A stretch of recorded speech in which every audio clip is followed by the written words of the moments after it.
So that's how I got into radio. And then I want to tell you what happened about radio. I didn't make any money at it, so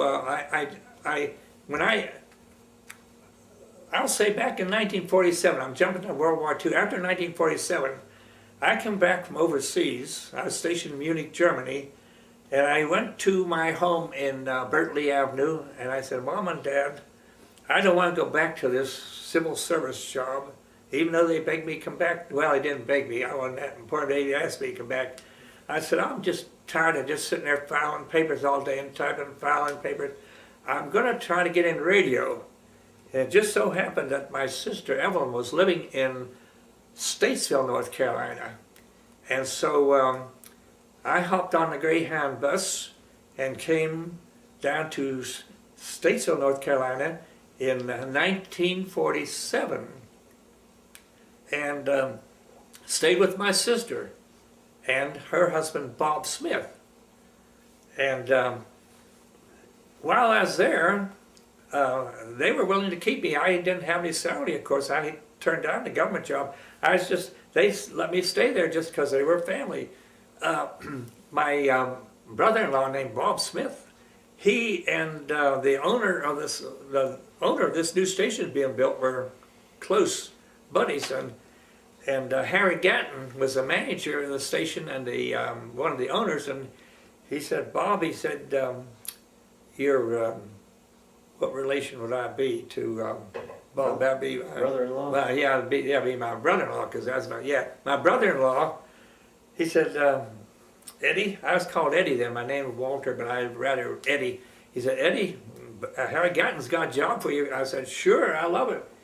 And he said, I told him about your experience in Pittsburgh. He said, gosh, he said, yeah, I want him. He said, he's mingled with some of the big wheels in radio, and he's shown a really deep interest in it, yeah. But I was only one of about 15 people. In fact, they started me out as an engineer, because I didn't know anything about being an engineer, but a fellow named Harry Abernathy was an engineer, and he liked me because I was willing to learn how to wire. Just watch what he did.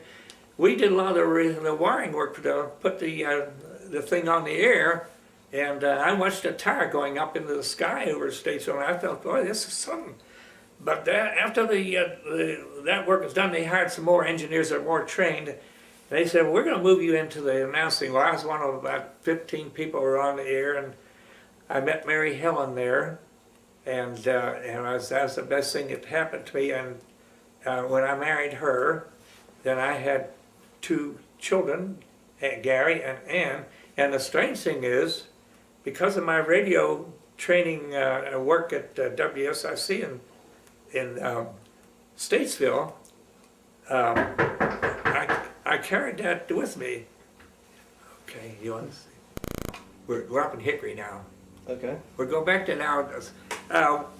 After I taught at school, I'm sort of jumping around here, but after I taught school in Iredell County for a while, my big problem was I was a commercial teacher, and these schools were more or less small schools, and they only had maybe, I'd start up a typing class and it was fine, but then to stay on the job, I'd have to teach math and stuff I wasn't trained at, and that led to discipline problems, so I kept transferring around. Finally, I found out a good friend, Bill. I remember his first name, Bill.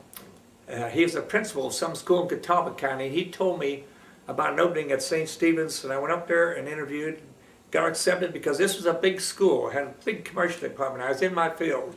But while there, I had a radio club, and also I worked in the summertime at WHKY.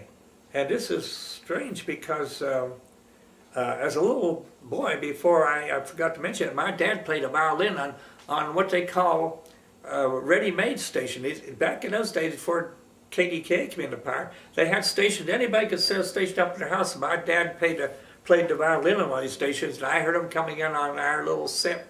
And that was one of the things I forgot to tell you. But my son was very talented in lots of ways, and I took him into the studio for several programs. In fact, there's a lot of tape recording had to be done, and I couldn't handle all the stuff. He did that for me, and I don't believe I could have held that job if he hadn't worked at it, but I don't even know whether I even gave him any salary. I hope I gave him a little something, but he enjoyed the work, and that's the only thing I remember doing with my son that he was interested in.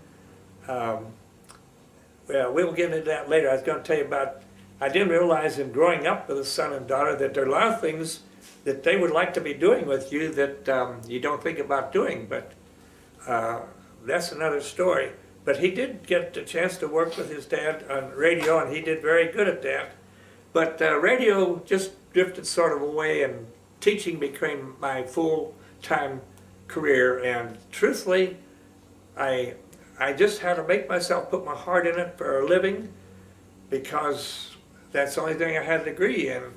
And if I had tried to make my living as a broadcaster, I wouldn't have had, so I couldn't have supported my family. So I had enough sense to know I had to make a go of what I was supposedly trained for. I don't blame the college, they did a good job in teaching, but back in those days, I guess because it was a different area, they didn't train anything about, they didn't, in discipline. Any of the schools I went into as a student teacher, I walked in there and the kids were so quiet and everything, I didn't know what discipline was. I went in there and said, okay, I'm going to do this and that. And when you get out in the real thing by yourself, it's a different thing. But we won't go into that. It's something you have to learn. You know, life is not a bowl of cherries. You got to work and got to train. Hold this interview, and I thank my son Gary for doing it, and the grandchildren and his wife are here witnessing it. I didn't, as I told you, on my paternal, my father's side of the family, I didn't get to see much of them. My paternal grandmother died well, I guess I was a baby, so I didn't know her. But my grandfather on that side, he lived, I just got to say, I'll try to make it brief. I loved him because he was a streetcar motorman in Pittsburgh.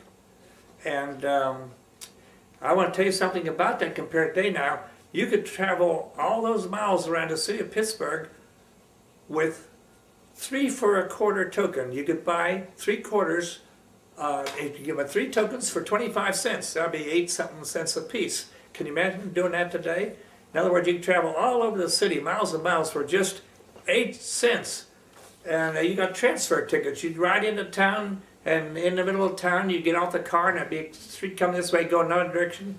You just give them a transfer, and you go. A lot of times, some of us boys would go after school, get downtown, and get on a trolley just to ride all around, see what we could see, and we just loved it.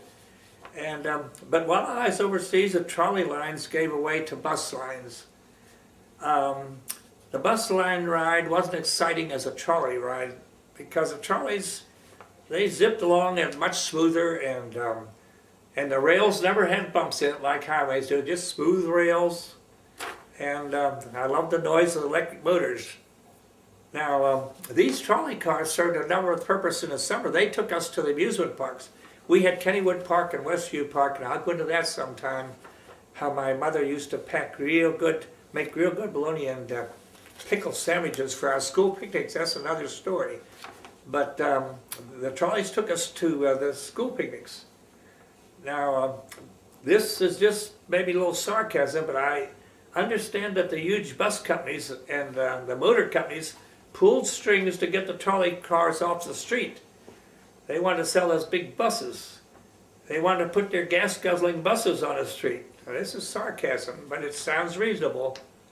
I consider streetcars my old pals, and it's hard to find them anymore.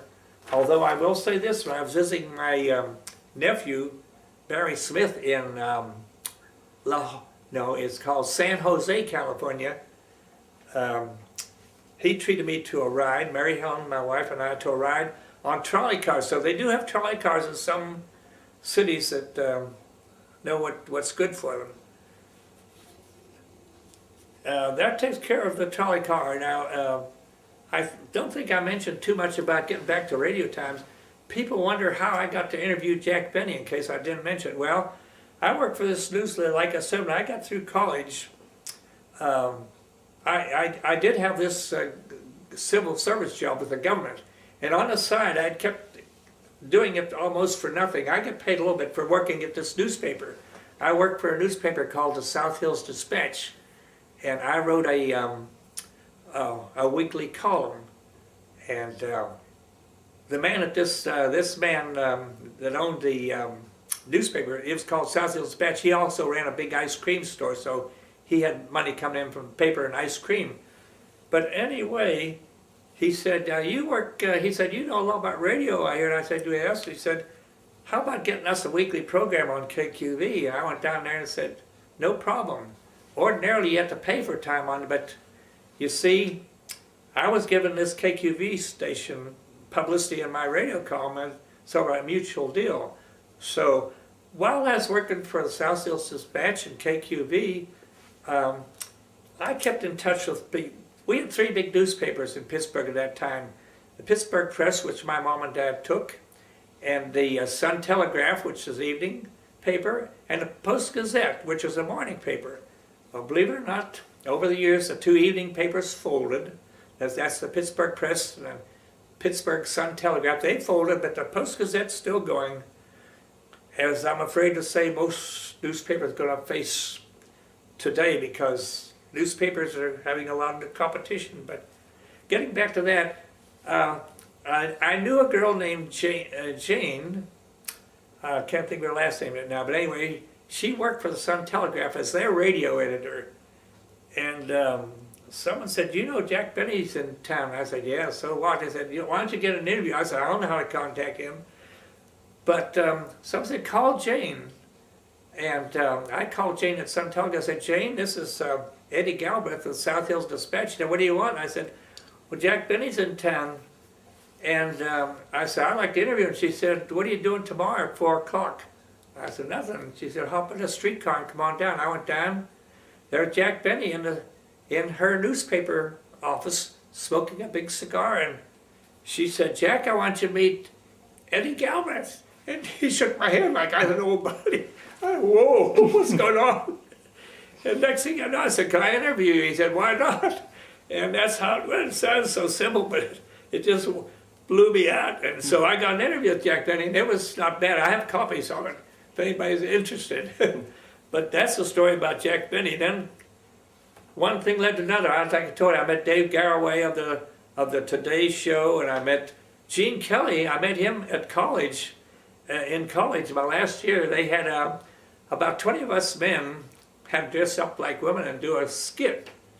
Now, don't get me wrong, we just dressed up like these women and did a skit for the school. But Gene Kelly was our coach, and he taught us a lot of steps.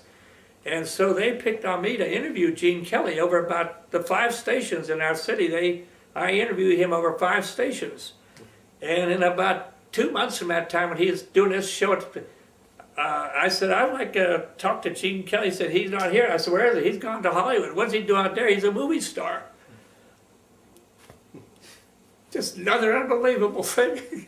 So that's how I meet these people. They come and go. Now, let's see. Can you hold that just a little bit now?